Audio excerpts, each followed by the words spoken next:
BTech, BBA మరియు MBA కోర్సులు 15+ years experience ఫ్యాకల్టీతో పాటు placement guarantee. Kishkinda university, Ballari.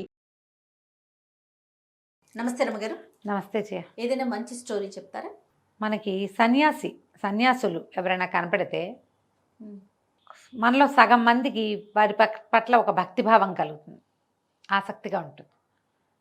కాషాయ బట్టలు చూసేసరికి సర్వసంగ పరిత్యాగులుగా ఎలా ఉంటారు, వీళ్ళు ఎలా చేయగలుగుతారు అట్లా అనిపిస్తుంది. సగం మందికి వాళ్ళదేదో దొంగవేషమని, వాళ్ళని సతాయించాలని అనిపిస్తుంది, చూసే దృష్టిని బట్టి. ఒకసారి ఒక కాషాయ వస్త్రధారి ఒక ఆయన ఒక రైల్లో ప్రయాణం చేస్తున్నారట. ఇది ఏనాటిది, 50-60 ఏళ్ల నాటి రైలు ప్రయాణం. మంచి మండు వేసవి కాలంట.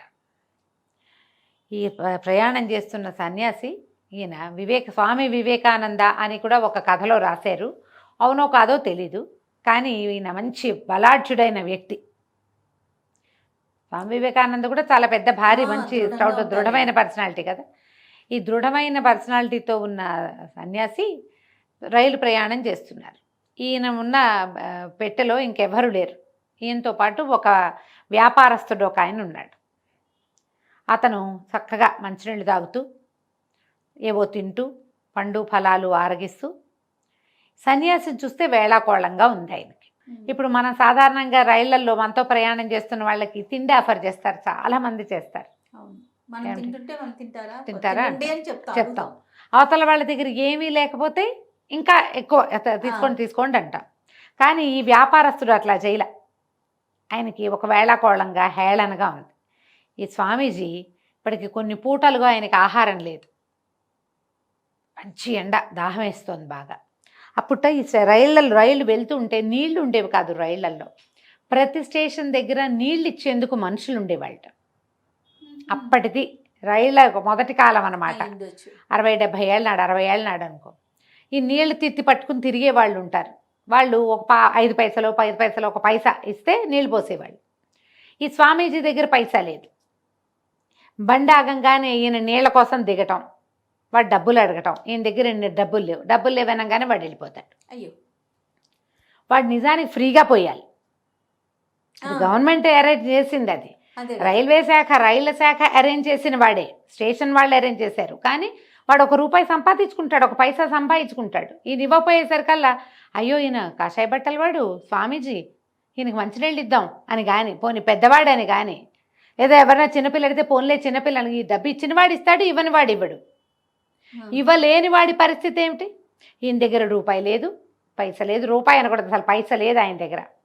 మంచినీళ్ళు ఇవ్వటంలో వాడు ఎన్ని స్టేషన్లలో ఆగి ప్రతి చోట ఆయన నీళ్ళకి దిగటము, వాడు నీళ్ళు ఇవ్వకపోవటం, ఈయన అట్లాగే ఆ కాళ్ళతోటి దాహంతో మళ్ళీ రైలు ఎక్కటం. ఈ పక్కన వ్యాపారస్తుడు గమనిస్తూనే ఉన్నాడు. ఆయన దగ్గర ఒక నీళ్ల కూజా కూడా ఉంది. ఇదిగోండి మంచినీళ్ళు నేను ఇస్తానని ఇవ్వల. హేళన ఎక్కిరింత. ఏమన్నాడు, ఏమోయ్ ఇంత ఉన్నావు మనిషివి, ఏదైనా పని చేసుకోకూడదు, ఈ బట్టలు వేసుకుని కూర్చున్నావు, నువ్వు బట్టలు అయితే వేసుకుంటావు, పొట్ట కాలదు, దానికోసం ఏదైనా సంపాదించుకోవద్దా అని ఇలా ఏవో వెగటుగా కూడా మాట్లాడాడు. ఆయన నిశ్శబ్దంగా ఉన్నాడు స్వామి, ఏం మాట్లాడలేదు. వీళ్ళు దిగాల్సిన స్టేషన్ వచ్చింది. వచ్చేసరికల్లా స్టేషన్లోకి దిగ్గానే ఆయన కోసం ఒక క్యారేజ్ ఇవ్వచ్చు వ్యాపారస్తుడికి. వస్తే ఆ దిగిన స్టేషన్లో ఆయన నడిచి వచ్చింది అక్కడికి. ఆయన ఒక స్టేషన్ మాస్టర్ దగ్గర ఉన్న షెల్టర్లో చక్కగా కూర్చుని విశ్రాంతిగా, చల్లటి మంచినీళ్ళు కూజా వచ్చింది, ఆయనకి భోజనం వచ్చింది, అన్ని పదార్థాలు పెట్టుకున్నాడు. అందులో అన్ని పంచభక్ష పరమాణాలు ఉన్నాయి, కొరికేవి, పీల్చేవి, జురుకునేవి, అన్ని రకాల క్యారేజీ వచ్చింది. క్యారేజీలో పాత్రలన్నీ పెట్టాడు. పెట్టుకుని ఈ స్వామికేసి చూస్తున్నాడట. ఈయన ఈ స్టేషన్ మాస్టర్ దగ్గర ఉన్న ప్లేస్ తప్ప ఇంకెక్కడా షెల్టర్ లేదు. ఆ చిన్నదే షెల్టర్. ఆ షెల్టర్లో వ్యాపారస్తుడు డబ్బు ఉన్నవాడు కాబట్టి ఆయనకి అక్కడ అవకాశం దొరికింది. ఈయన ఏం చేస్తాడు, అక్కడ ఏదో తొట్టెలో నీళ్లుంటే ఈయన పైబట్టని తడిపి పిండి దాన్ని పరుచుకుని ఒక ఇసుకలో కూర్చున్నాడట. అంత ఎండవేళలో ఊళ్ళోకి వెళ్ళటానికి వీళ్ళకి ఏ ఆసరా దొరకదు, కాళ్ళు కాలుతాయి ఊళ్ళోకి నడిచి వెళ్ళటానికి. చల్లబడేదాకా కూర్చుంటే సాయంకాలం ఏమైనా బళ్ళు వస్తాయి, లేదా నడిచి కూడా వెళ్ళచ్చు. ఆయనకి ఆకలి, కొన్ని పూటలుగా తిండి లేదు, దాహం, ఎవ్వరూ మంచినీళ్ళు ఇవ్వల. ఆ తొట్టెలో ఉన్న నీళ్లు బట్ట తడిపోవడానికి పనికొచ్చినాయి కానీ తాగడానికి పనికిరాల. ఎక్కడ నీడ లేదు, చెట్టు నీడ కూడా లేదు. ఇసుక మీద తడి పంచె పరుచుకుని దాని మీద కూర్చున్నాడట. ఇంతలో ఒక వ్యాపారస్తుడు ఒక అతను పరిగెత్తుకుంటూ వచ్చాడు. అతను వస్తుంటేనే ఒక గుమగుమ అని మిఠాయిల వాసన వస్తుందట. ఈ రావటం ఏంటి, పరిగెత్తుకుంటూ లోపలికి వచ్చిన అతను వ్యాపారస్తుడి దగ్గరికి వెళ్ళాల, ఈ స్వామి దగ్గరకు వచ్చాడు. వచ్చి బాబు రండి బాబూజీ భోజనం చేద్దురు కానీ అని పిలిచాడు. ఈయన నువ్వెవరో నాకు తెలియదని, నాకు మీరు తెలుసు, మీరు రండి అని ఆయన్ని ఆ తడి పంచం మీద నుంచి లేవ తీసుకొచ్చి ఈ స్టేషన్కి కొంచెం 10 అడుగులు అవతలగా ఒక చెట్టు నీడ ఉంది, ఆ చెట్టు నీడ వైపుకి తీసుకుపోయాడు. ఒక మెత్తటిది పట్టుకొచ్చాడు. అతను చాలా వస్తువులు తెచ్చాడు. దీని మీద కూర్చోండి అన్నాడు. ఆయన కూర్చోబెట్టాడు. చల్లటి మంచినీళ్ళు కూజా పట్టుకొచ్చాడు. కూజా మంచినీళ్ళు తాగండి అన్నాడు. తర్వాత ఒక పెద్ద క్యారేజీ తెచ్చాడు. పూరీలు, కూర, మిఠాయి గుమగుమలాడుతోంది. అతను వస్తుంటేనే మిఠాయిల వాసన వస్తుంది. ఈయన అది కాదు అని చెప్పబోయాడు. వద్దు వద్దు, మీరు నాకేం చెప్పద్దు, మీరు ప్రశాంతంగా కూర్చోండి, చల్లటి మంచినీళ్ళు తాగండి, మీకోసం షర్బత్ పట్టుకొస్తాను, ముందుకెళ్ళి షర్బత్ పట్టుకొస్తాను, నేను వచ్చే లోపల ఈ కూర నలుచుకుని ఈ పూరీలు తినండి, ఈ మిఠాయి తినండి అని బతిమిలాడుకోవటం మొదలుపెట్టాడు.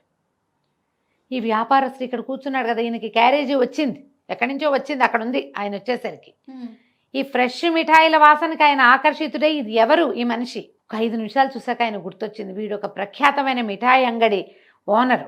ఆ వచ్చిన అతను. వ్యాపారస్తులు తమ వాళ్ళని తాము గుర్తుపడతారు. ఇదేంటి వీడెవడో ఎందుకు వస్తున్నాడు, ఈయనకి ఎందుకు పెడుతున్నాడు ఆయనకు అర్థం కాల. పైగా ఆయన ఏం పిలిచింది కాదు, ఆయన వద్దంటున్నాడు, స్వామీజీ వద్దంటున్నాడు. అతను బతిమిలాడుకున్నాడు, తినండి తినండి అని కళ్ళనీళ్ళు పెట్టేసుకున్నాడు. సరే అని ఆయన కూర్చుని ఏం చేశాడు, ఆ మెత్తటి దాని మీద కూర్చుని అతను బ్యాగులోంచి విసినకర్ర తీసేట విసురుతున్నాడు. చల్లని గాలి వస్తుంది, దానికి కుచ్చులు ఉన్నాయి. వట్టివేళ విసినకర్ర పెట్టి విసిరాడు. ఆయన ఆ గాలి స్వీకరిస్తూ ఈ పూరీలు కూర తిన్నాడు. అతను 2-3 రకాల మిఠాయిలు పట్టుకొచ్చాడు. మిఠాయిలు అని తిన్నారు. వీళ్ళు నార్త్ ఇండియాలో అంతా స్వీట్లు తింటారు కదా, అవి తిన్నాడు. ఇతను పరిగెత్తుకుంటూ బయటికి వెళ్ళి ఒక షర్బత్ పట్టుకొచ్చాడు. ఎక్కడి నుంచో షర్బత్ తాగాడు. అన్నీ తిని తాగిన తర్వాత ఆయన అడిగాడు, బాబు నువ్వెవరో నాకు తెలీదు, నువ్వెందుకు ఇంత ఆహారం పట్టుకొచ్చి పెడుతున్నావు? నేనేం ప్రయత్నం చేయలేదు నాయన, దానికోసం నేనేమి అడగల ఎవరిని, నేను నిన్నెప్పుడు చూడలేదు, అసలు నేను ఈ ఊరు వచ్చిందే ఇప్పుడు అనేసరికి ఆ మిఠాయి దుకాణం వాడు హాస్పిటల్ వేసుకుని ఈయన దగ్గర కూర్చొని, బాబు నేను ఈ ఊర్లో ప్రఖ్యాతమైన మిఠాయి అంగడి వాడిని, బాగా పెద్ద కొట్టు మాది, నేను రోజు మధ్యాహ్నం భోజనం చేసి పడుకుని నిద్రపోతే నాకు రాముల వారి కళ్ళలో కనపడ్డాడు.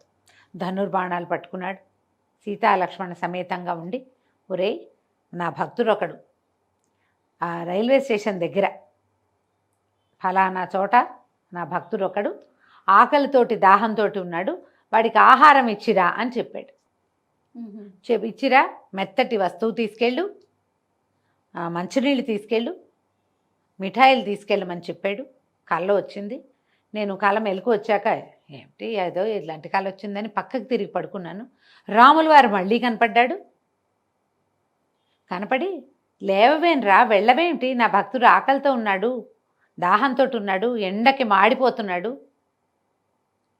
వాడి ఎండ బాధ, ఆకలి బాధ, దాహం బాధ 3 తీర్చాలి, నువ్వు ఇప్పుడు వెళ్ళు అని మళ్ళీ చెప్పాడు. లేచి చూస్తే నేనేమి చెప్పలేదు, కానీ మా వాళ్ళు అప్పుడే పూరీలు కూర తయారు చేసి పెట్టారు మీకోసమే. నేనే చెప్పానంటారు వాళ్ళు. నేను నిద్రపోతున్నా, ఒరే ఒక మనిషికి సరిపడా పూరీ కూర చేసి మిఠాయిలు చేయండిరా అని నేనే చెప్పాను ఇద్దరిలో. వాళ్ళు పూరీ కూర తయారు చేశారు, మిఠాయిలు సిద్ధం చేసి బాబు ఇదిగోండి అన్నారు. నేను ఎప్పుడు చెప్పానో కూడా నాకు తెలియదు. రాముల వారే ఇది చేయించాడు అనుకున్నాను. ఆ మిఠాయిలు పట్టుకున్నా, ఇవి తీసుకొచ్చా. ఆయన చెప్పాడు మెత్తటి కూర్చునేందుకు కూర్చునే పరుపు, తర్వాత కూజాతో చల్లటి మంచినీళ్ళు, నీ ఆకలి దాహము వేడి బాధ తగ్గించాలి నేను, అందుకని ఏం చేశాను విసునకర్ర పట్టుకొచ్చా అని చెప్పాడు. ఆయన ఆశ్చర్యపోయాడు. నేను ఇలా జరిగింది అన్నాడు. అక్షరాల ఇదే జరిగింది బాబు, నేను ఏనాడు రాముల వారిని కళ్ళలో చూసిన వాడిని కాను, పటంలో చూస్తాను, నేను రోజువారీ పటంలో ఎవరిని చూస్తానో అతనే నాకు కనపడ్డాడు ఆయనే నాకు కనపడ్డాడు. నీలాంటి ఒక వ్యక్తిని చూపించాడు, వీడే నా భక్తుడు, వీడికి ఆకలి తీర్చు, దాహం తీర్చు, ఎండ బాధని తీర్చమని చెప్పాడు. అందుకే నేను నీ దగ్గరికి పరిగెత్తుకొచ్చాను. నేను నిన్ను గుర్తుపట్టా. నేను నిన్ను కల్లో చూశాను, అక్షరాల ఇవే బట్టలు, ఇదే తలపాగా, ఇదే మనిషిని రాముడు నాకు కల్లో కనిపింపజేశాడు అని వలవలా ఏడ్చాడు ఈయన కాళ్ళు పెట్టుకుని. సంవత్సరాల తరబడి రాముడికి పూజలు చేస్తున్నాను. ఏటా ఇక్కడ శ్రీరామనవమి 10 రోజులు నేను పందిళ్ళు వేయిస్తాను, రామాయణ సప్తాహం చేయిస్తా, ఎంత అన్నదానం చేస్తానో. ఎప్పుడూ నేను కల్లో రాముడిని చూడలే, ఆ పటం చూసే అంతే. ఇవాళ నీ వల్ల నేను కలలో రాముడిని, నేను ఎవరిని పూజిస్తున్నానో, ఏ స్వరూపంలో పూజిస్తున్నానో అదే స్వరూపంలో ఆయన వచ్చి నిలబడి నాతో మాట్లాడాడు, నాకు ఆజ్ఞ ఇచ్చాడు, నువ్వు ఇది చెయ్యి, నన్ను సంతోషపెట్టని చెప్పాడు. నీ వల్లే నేను ఆయన్ని చూడగలిగాను అని ఓ భోరమని ఏడ్చాడు. ఈయన కాళ్ళు పట్టుకున్నాడు. ఈ జరుగుతున్న సీన్ అంతా ఈ స్టేషన్ మాస్టరు, ఆ వ్యాపారస్తుడు వాళ్ళు చూస్తున్నారు. నీళ్లు మోసేవాడు, వాళ్ళందరికీ తెలుసు. ఈ ఊళ్ళో ప్రఖ్యాత మిఠాయి కొట్టు ఓనరు, ఆయన తెలుసు. ఆయన సామాన్లు ఒంటరిగా అవన్నీ తనే మోసుకు రావటం ఏమిటి, ఆయన 10 మంది పనివాళ్ళు ఉన్నారు. పరుగు పరుగుని రావటం ఏమిటి, ఈ భిక్షకుడిలాగా బికారిగా ఉన్న ఒక సన్యాసిని, కాషాయ వస్త్రధారిని కూర్చోబెట్టడం ఏమిటి, తిండి పెట్టడం ఏమిటి, కాళ్ళు పట్టుకుని అలోపోలోమని ఏడవటం ఏమిటి. అప్పుడు ఈ వ్యాపారస్తుడు లేచి వచ్చాడు. అప్పటిదాకా బోల్డని తింటూ ఒక్క పీసర్ కూడా ఆఫర్ చేయని వాడు. బాబు నువ్వు ఫలానా వాడివి కదా అన్నాడు. నేను ఫలానా వాడిని, ఆ కొట్టు నాదే, రాముల వారి ఆజ్ఞ చొప్పున ఈయనకి భోజనం పెట్టడానికి వచ్చానని చెప్పాడు. అదంతా వినేసరికి వింటుంటే ఆనంద బాష్పాలు వస్తున్నాయి వాళ్ళకి. భగవంతుడు కల్లో కనపడి ఒక వ్యక్తికి అన్నం పెట్టమని ఇంకోటికి చెప్పటమా? అదే కదా. వాడు ఆ ఆజ్ఞ చొప్పున ఇంత దూరం పరిగెత్తుకు రావటం. ఆ రైల్వే స్టేషన్ ఏం దగ్గర లేదు. ఆయన ఆగ మేఘాల మీద వచ్చాడు, మరి ఎట వచ్చాడో, బండిలో వచ్చాడో, నడిచొచ్చాడు. స్టేషన్లో ఉన్న వాళ్ళందరూ దండం పెట్టారు ఈ స్వామీజీకి. ఈ వ్యాపారస్తుడు నన్ను క్షమించు, నాకు కాషాయ వస్త్రాలు కట్టుకునే వాళ్ళ మీద సదభిప్రాయం లేదు, నువ్వు నాతో ఉండేసరికి నేను నీతో అవమానకరంగా మాట్లాడాను, నేను నిన్ను చాలా దుర్భాషగా మాట్లాడా, నీకు నేను మంచినీళ్ళు కూడా ఇవ్వలేదు, సాటి మనిషితో ఎట్లా ప్రవర్తించాలో కూడా అలా కూడా ప్రవర్తించలా, అయినా నువ్వు నా మీద కోపం తెచ్చుకోలేదు, నన్ను చూసి తొలిగిపోలేదు, నాతో ఏమీ చెడ్డగా ప్రవర్తించలేదు అని చెప్పి వంగి దండం పెట్టాడు. ఆయన పాదధూళి తీసుకుని నెత్తి మీద పెట్టుకున్నాడు. పాదధూళి స్వీకరిస్తారు కదా, హిందీ నార్త్ ఇండియా అంతా అట్లాగే కనపడుతుంది. అది నెత్తి మీద పెట్టుకున్నాడు. పెట్టుకునేసరికి ఆయన నవ్వాడు. నేనేం చేయలేదు నాయన, ప్రతి వాళ్ళలోనూ నేను రాముడినే చూస్తాను. నువ్వు దుర్భాషలాడితే రాముడే దుర్భాషలాడుతున్నాడు అనుకున్నా, రాముడే అన్నం పెట్టాడు. భగవంతుడు ఎక్కడైనా ఉంటాడు, ఎలాగైనా ఉంటాడు, ఏదైనా చేస్తాడు. దానికి తార్కాణం ఇదే. ఈ వ్యాపారస్తుడు ఆ తర్వాత ఈ ప్రాంతంలో ఈ రైల్వే స్టేషన్ నుంచి ఊరికి వెళ్ళటానికి గ్యాప్ ఉంది చాలా. ఇక్కడ ఒక ఇది కట్టాడట, ధర్మసత్రం. మధ్యాహ్నం వేళ ఎవరు వచ్చినా సరే స్టేషన్ వాళ్ళే చెప్తారు, సత్రం ఉంది, వెళ్ళి అక్కడ ఉండండి, చల్లగా ఉంటుంది, భోజనం పెడతారు అని. తను చేసిన పొరపాటుకి రాముల వారి పేరు మీద ఒక మంచి బ్రహ్మాండమైన ధర్మసత్రాన్ని కట్టించాడట. అద్భుతం. కథ కంచికి మనం ఇంటికి. చాలా బాగుందండి. నమస్తే. నమస్తే.